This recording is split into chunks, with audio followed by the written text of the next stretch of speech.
नहीं, ये भारी भरकम और बेअदब यूनानी बुत नहीं है जो दो ज़मीनों पर पैर रखकर फतह का ऐलान करता था।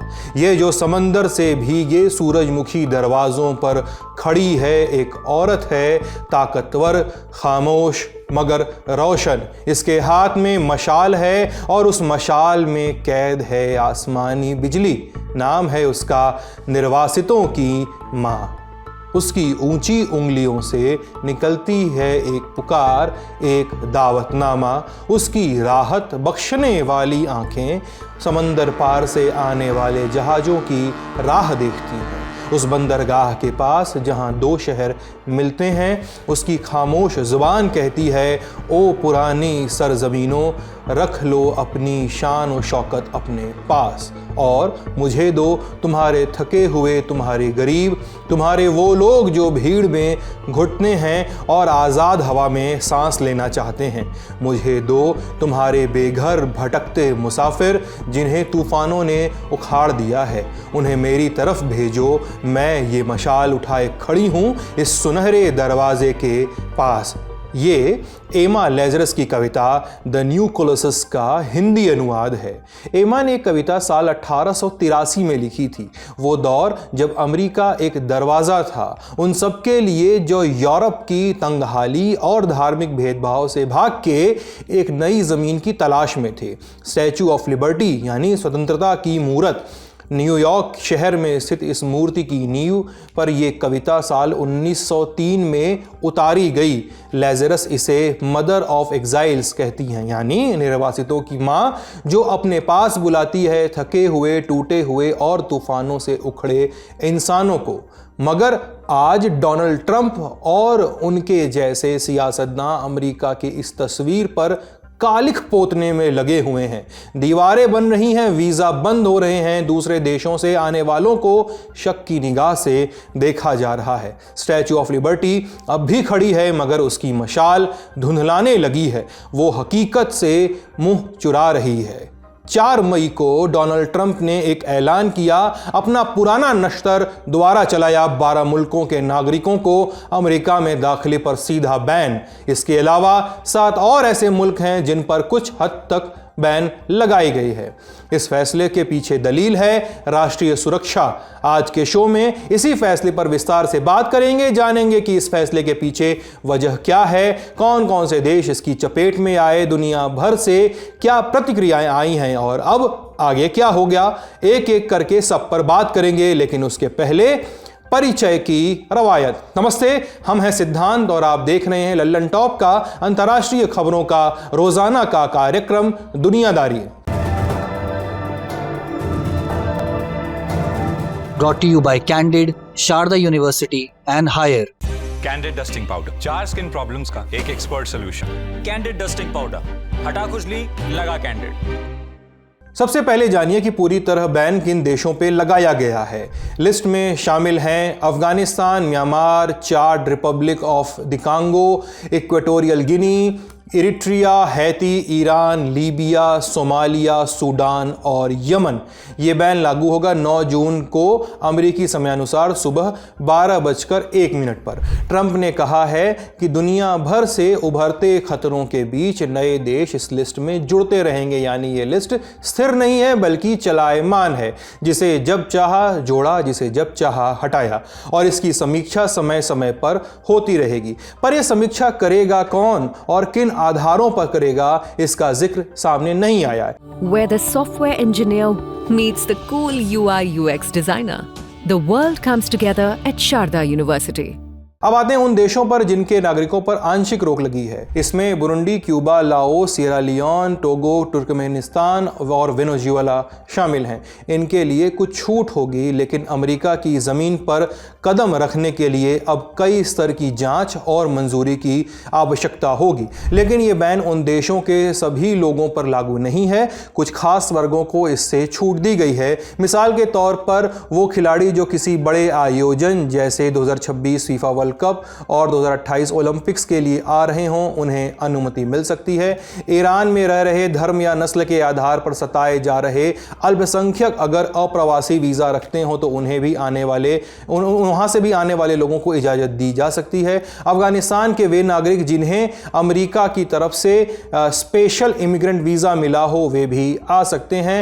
वॉर ऑन टेरर के दौरान अमेरिका के लिए काम करने वाले अफगान कर्मचारियों को भी ये वीज़ा मिला हुआ था। इसके अलावा अगर कोई व्यक्ति अमेरिकी नागरिक है या दोहरी नागरिकता रखता है और उसकी दूसरी नागरिकता बैन हो गई है और सूची में नहीं है, बैन की गई सूची में नहीं है, तो वो भी प्रतिबंध से बच सकता है। इसके अलावा एक बेहद पेचीदा लेकिन अहम प्रावधान भी है। अगर अमेरिकी विदेश मंत्री ये तय करें कि किसी व्यक्ति को आने देना चाहिए, अमेरिका में आए तो राष्ट्रीय हित में है, तो उसे केस बाय केस बेसिस पे मंजूरी दी जा सकती है। यानी खिड़कियां अब भी खुली हैं लेकिन सिर्फ ऊपर वाले आदमी के करीब होना चाहिए।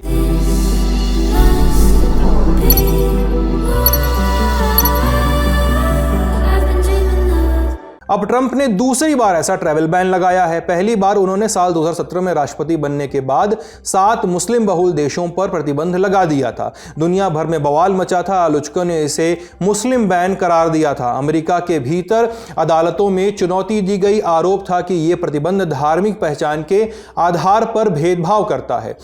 उस वक्त ईरान, लीबिया, सोमालिया जैसे कुछ देश लिस्ट में थे। केस चला।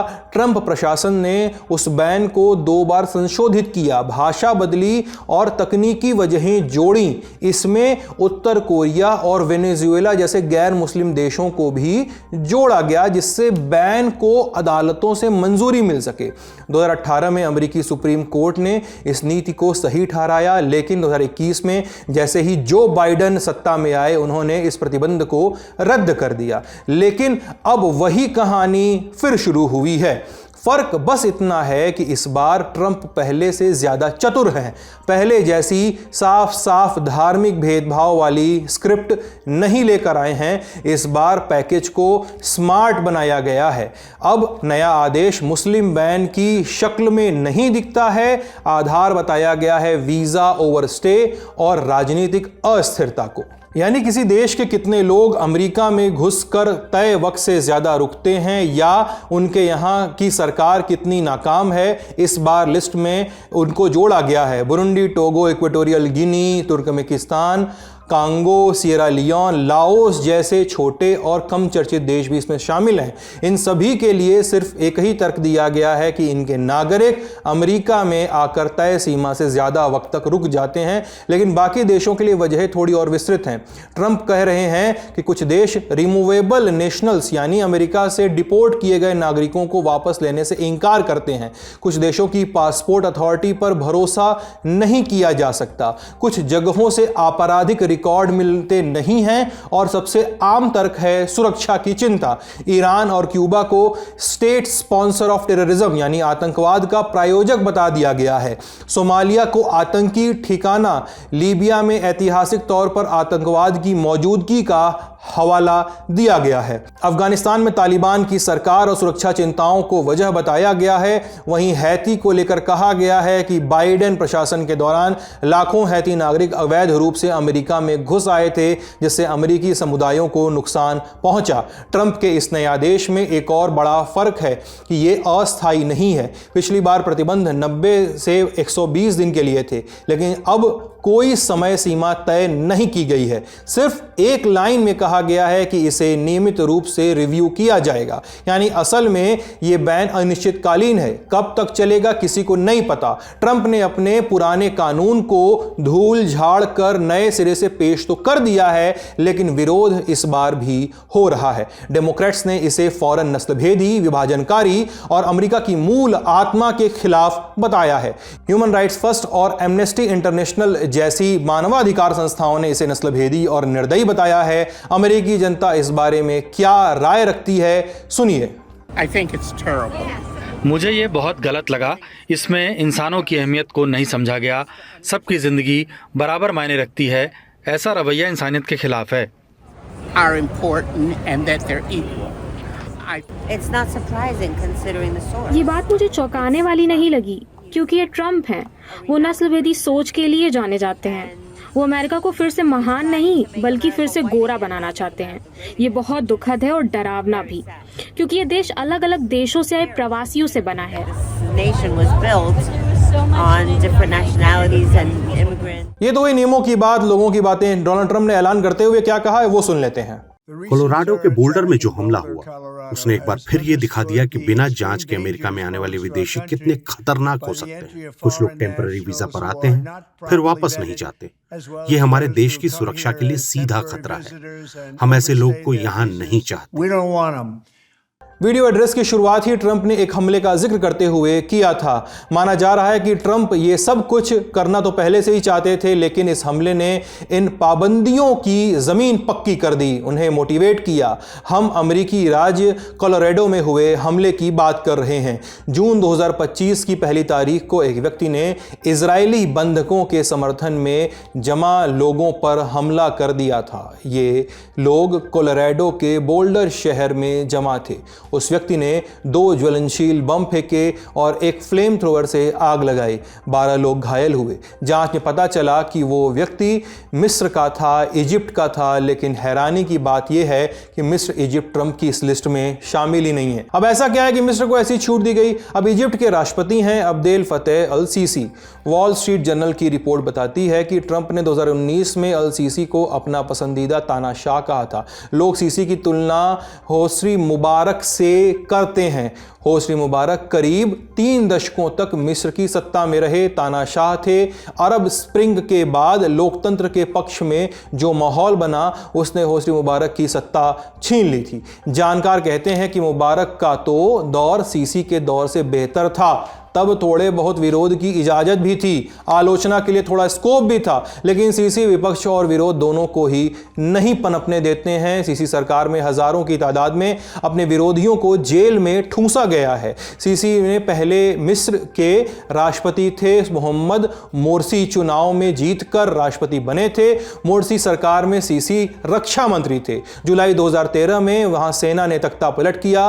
मोरसी को पकड़कर जेल में डाल दिया गया। सीसी राष्ट्रपति बने, लेकिन फिर इस्तीफा दे दिया। ऐलान किया कि मई में चुनाव करवाए जाएंगे। चुनाव हुए, नतीजे आए और दुनिया को बताया गया कि उन्हें 96.9% वोट मिले हैं। दुनिया भर में इन चुनावों की निष्पक्षता पे सवाल उठाए गए कि इतना ज्यादा वोट कैसे मिल गया। इन सारे सवालों के बीच सीसी खुद को लोकतांत्रिक तरीके से चुना हुआ बताते रहे हैं। हालांकि उनके तौर तरीके इस बात की गवाही नहीं देते। साल 2014 के चुनाव का उदाहरण ले लीजिए। कहा जाता है कि जुलाई 2013 से मई 2014 के बीच पहले उन्होंने अपने विपक्ष को खत्म किया, ऐसे हालात बनाए कि उनका कोई विरोध ही न रहे। पूर्व राष्ट्रपति मोरसी के हजारों समर्थकों की हत्या कराई गई। विपक्ष को पूरी तरह से खत्म करने के बाद चुनाव कराने का ऐलान किया गया, जिसमें उनके खिलाफ चुनाव में खड़े होने की कोशिश जो करते या करने की कोशिश करते उनको जेल भेज दिया जाता या फिर उन्हें अपने पैर पीछे करने पड़ते। आपने इजिप्ट और वहां के राष्ट्रपति का टीजर ले लिया। अब सवाल उठता है कि ट्रंप ने इजिप्ट को क्यों बख्श दिया? क्या उन्होंने राष्ट्र को खतरे की बुनियाद पर ही ये लिस्ट बनाई है या किसी और आधार पर चुनाव किया है देशों का? ट्रंप और उनकी टीम का मकसद क्या है, जानकारों से समझते हैं। देखिए, ट्रंप क्यों कोई चीज करते हैं ये तो ट्रंप ही जाने, कुछ साफ नहीं है। पर आप इस चीज से अंदाजा लगा सकते हैं कि उन्होंने बाकी मुल्कों के ऊपर बैन लगाने की क्या वजहें दी हैं। एक तो उन्होंने कहा है कि ये लोग ओवरस्टे करते हैं, जरूरत से ज्यादा अपना वीजा। दूसरा, उन्होंने कहा कि इन मुल्कों के कुछ के बाशिंदे टेररिज्म करते हैं। तो मेरे ख्याल से इजिप्ट दोनों लिस्टों में नहीं आता। ओवरस्टे की लिस्ट में, टेररिज्म की लिस्ट में तो एक टाइम पे था, अलकायदा में थे बहुत सारे इजिप्शियंस, अयमन अल जवाहिरी और ये सब लोग, 9/11 के भी जो मास्टर थे। पर अमेरिका को इजिप्ट को अच्छे रिश्ते बना के रखना है, सिर्फ इसलिए नहीं कि अमेरिका का उसमें इंटरेस्ट है, बल्कि इसलिए क्योंकि इजराइल ये चाहता है। और इजराइल की जो लॉबी अमेरिका में एपेक, वो ये चाहती है, क्योंकि इजिप्ट ने इजराइल से पीस बना के रखा हुआ है 1979 कैंप डेविड अकॉर्ड से। अमेरिका एड देता है कई $1 बिलियन का हर साल इजिप्ट को, तो इजिप्ट को नाराज नहीं कर सकता उनकी मिलिट्री को। और अब भी गाजा की तबाही में वो कोऑपरेट कर रहे हैं, इसराइल का और अमेरिका का, इजिप्ट की मिलिट्री जो है, तो वो उनको अपसेट नहीं कर सकते, वो उनको नाराज नहीं कर सकते। ट्रंप की लिस्ट में कई ऐसे देश हैं जो या तो जंग जैसे हालात से जूझ रहे हैं या वहां के लोगों को अपनी सरकार के हाथों प्रताड़ना झेलनी पड़ रही है। मिसाल के तौर पर म्यांमार को देखिए, वहां पिछले 4 साल से गृह युद्ध चल रहा है। वहां के लोग अपनी जमीन पर सैन्य तानाशाही, गृह युद्ध और भूकंप की तबाही झेल चुके हैं और अब उनके लिए अमेरिका से सहारा पाना मुश्किल हो गया है। जो बाइडेन सरकार में म्यांमार से आए शरणार्थियों को अमेरिका में जगह मिली थी। अब दूसरा अफगानिस्तान, वहां पे अनगिनत लोग अमेरिका के साथ काम करके अपनी जान को जोखिम में डाल चुके थे, वो अब भी असुरक्षा के घेरे में है। तीसरा देश सूडान, अब वहां पे 2 बरस से ज्यादा वक्त से गृह युद्ध चल रहा है। चौथा देश 2023 में हैती, अधिकांश हिस्सों पर क्रिमिनल गैंग्स ने कब्जा कर लिया था। ये देश अब भी गैंग वायलेंस से जूझ रहा है। इसके अलावा यमन और लीबिया जैसे देशों में भी सत्ता कई वर्षों से कई धड़ों में बटी हुई है। ऐसे में हमें ट्रंप की इस लिस्ट पर क्या राय बनानी चाहिए, जानकारों से समझ लेते हैं। देखिए, ये रिफ्लेक्ट करता है, ये दर्शाता है ट्रंप के वोटरों की जहनियत और ट्रंप जिस मूवमेंट के नुमाइंदे हैं, जिस तहरीक के नुमाइंदे हैं, यानी कि मेक अमेरिका ग्रेट अगेन, और जिसे ट्रंप रिपब्लिकन्स भी कहते हैं, मागा रिपब्लिकन्स, वो ये चाहते हैं कि भाई बस हमारा फायदा हो और किसी का कोई फायदा ना हो, यानी भाड़ में जाए दुनिया और बस हमारा फायदा। तो ये लोग ज्यादातर क्रूर हैं विचार में अपने, ये उनकी तरह नहीं है जो डेमोक्रेट्स ह्यूमन राइट्स के लिए लड़ते हैं, इंसानी हुकूक के लिए। ये उनकी तरह भी नहीं है जो पहले के कंजर्वेटिव रिपब्लिकन्स थे, जो जैसे बुश के फादर और बुश जूनियर भी, वो लोग जैसे ह्यूमन राइट्स में बिलीव करते थे, आप रीगन के टाइम से भी। तो इनके सपोर्टर्स के लिए, ट्रंप के सपोर्टर्स के लिए इसकी कोई अहमियत नहीं है, इसकी कोई वक़्त नहीं है कि वो लोग रेफ्यूजीज हैं, सिविल वॉर में हैं, तकलीफ में हैं, वहां से लोग निकलना चाहेंगे। वो किसी को नहीं लाना चाहते अपने मुल्क में और उनको कोई परवाह नहीं। आप वांस के भी कमेंट्स में ये पढ़ सकते हैं, सब जो उनके सपोर्टर्स हैं। और बल्कि हिंदुस्तान पाकिस्तान में भी जब जंग हो रही थी तो वांस ने कहा ये हमारा बिजनेस नहीं है, बेसिकली कि ये दोनों मुल्क जाएं, अपना देखें, अपना नाप तोल करें।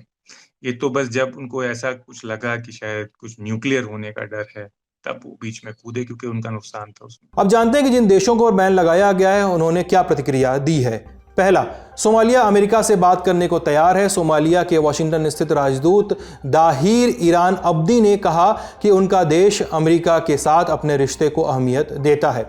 दूसरा, वेनेजुएला के गृह मंत्री दियोस्दादो काबेलो ने कहा कि अब अमेरिका में रहना किसी के लिए भी खतरे से खाली नहीं है। बाकी देशों और दुनिया के बड़े नेताओं में से भी किसी की प्रतिक्रिया अभी तक नहीं सामने आई है। जैसा हमने आपको बताया है कि यह ट्रैवल बैन अनिश्चितकालीन है, इस वजह से लोगों में डर और अनिश्चितता बैठना लाजिम है। आदेश की तकनीकी भाषा एक तरफ है और अमेरिका में नया जीवन शुरू करने की तैयारी कर रहे परिवारों, छात्रों, डॉक्टर्स, इंजीनियर्स पर इसका निजी प्रभाव एक तरह से देखा जा सकता है, समझा जा सकता है। माना जा रहा है कि पिछले कार्यकाल की तरह ही इस बार भी अमेरिकी अदालतों में इस फैसले के खिलाफ आवाज उठेगी।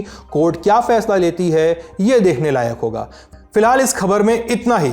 अब ट्रैवल बैन के अलावा 4 मई को ट्रंप के कुछ और बड़े फैसले भी सामने आए। एक एक करके इनका भी रिकैप कर लेते हैं। पहला, अगले 6 महीने तक कोई भी विदेशी छात्र जो हार्वर्ड यूनिवर्सिटी में पढ़ाई या एक्सचेंज प्रोग्राम के तहत अमेरिका आना चाहता है उसे वीज़ा नहीं मिलेगा।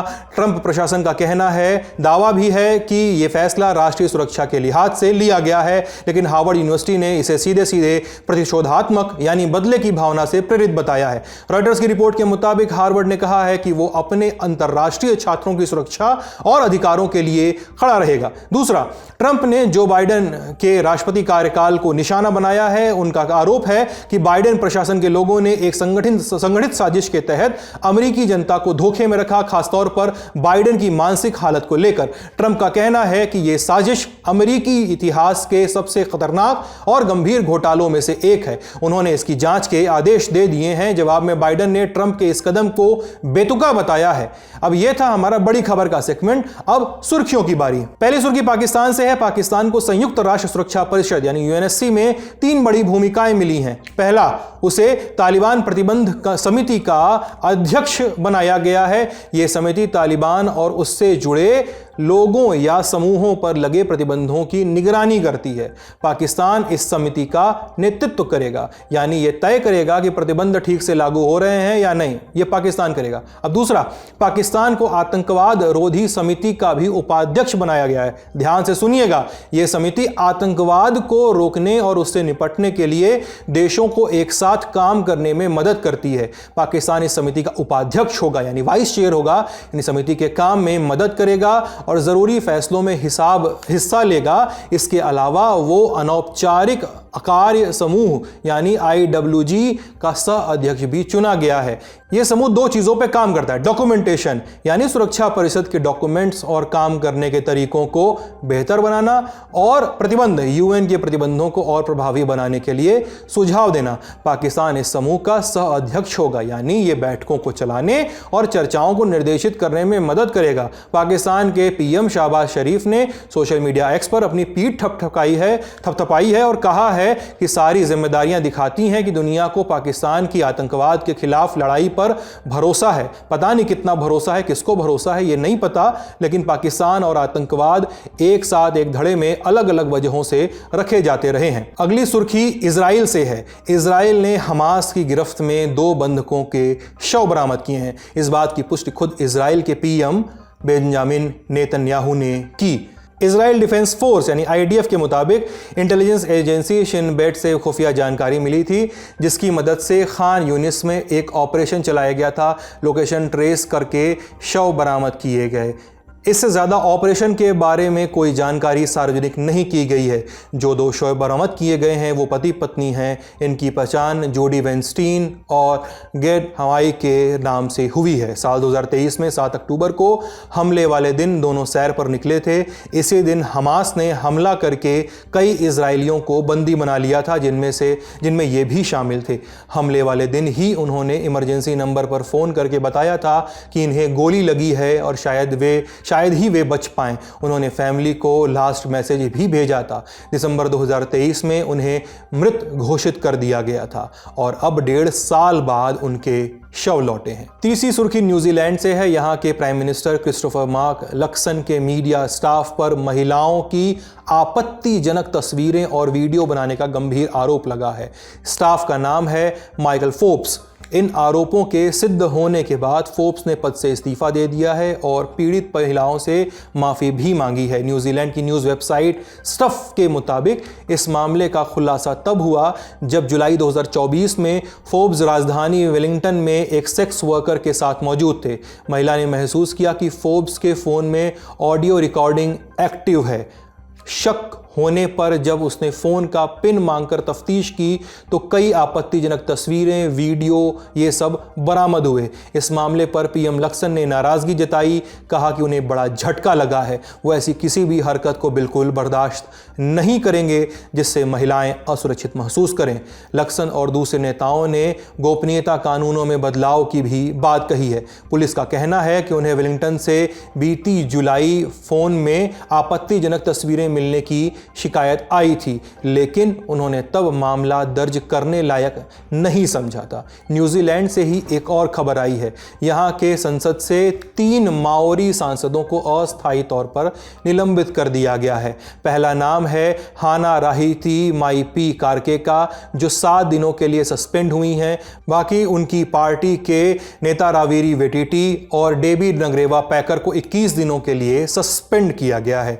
घटना पिछले साल नवंबर की की है जब टे पार्टी माओरी पार्टी की एमपी हाना राहिती माइपी कार्के से एक विवादित बिल पर सवाल पूछा गया था। इस बिल का मकसद था न्यूजीलैंड के पुराने ट्रीटी ऑफ वेतांगी को फिर से परिभाषित करना। ये माओरी और ब्रिटिश क्राउन के बीच 1840 में हुआ समझौते से जुड़ा हुआ कानून था। जब माइपी कार्के से इस बिल के बारे में पूछा गया तो उन्होंने कोई जवाब देने के बजाय हाका डांस करके विरोध जताना शुरू कर दिया था। हाका माओरी समुदाय के लोगों का पारंपरिक नृत्य है जिसे आमतौर पर शक्ति और एकता के प्रतीक के तौर पर किया जाता है। न्यूजीलैंड की संसद की एक कमेटी ने तीनों नेताओं को सस्पेंड करने की मांग की थी, जिसके बाद यह फैसला आया था।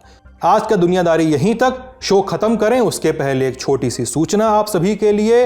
इस बार guest in the news room में आप देख सकते हैं मुखातब होंगे गीतकार, कॉमेडियन, निदेशक, लेखक वरुण ग्रोवर से लंबी बातचीत आप देख सकते हैं हमारे ऐप, हमारे वेबसाइट, हमारे यूट्यूब और तमाम चैनल्स पे।